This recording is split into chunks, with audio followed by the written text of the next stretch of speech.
Guillaume Soro, je n'ai plus faim. Je n'ai plus soif de pouvoir. Je n'ai plus soif de rébellion. J'ai été contacté par les rebelles du Niger.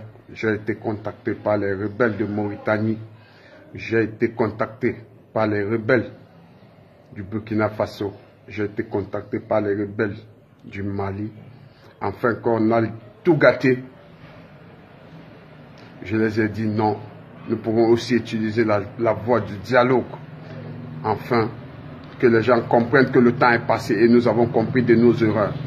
Aujourd'hui, si nous insistons de retourner en Côte d'Ivoire, c'est pour d'abord, en première place, demander pardon aux familles des victimes de la crise post-électorale qui n'ont jamais fait leur deuil, qui n'ont jamais tourné la page.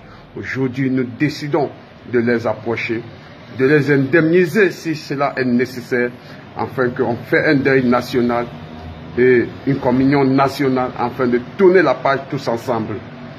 Mais beaucoup pensent que j'ai appelé le président Alassane Ouattara tout simplement parce que les élections sont en train d'approcher et je veux qu'il contribue afin que je pose ma candidature pour des élections 2025. J'ai dit non, ce n'est pas ma priorité, ce n'est pas ma préoccupation.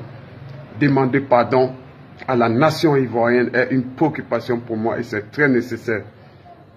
Et enfin, si les gens ont besoin de mon service, j'apporte ma contribution pour faire élever la Côte d'Ivoire et l'Afrique tout entière. Ça, ce sont les propos de Guillaume Soro qui a besoin du soutien de ses frères africains et de la Côte d'Ivoire en particulier.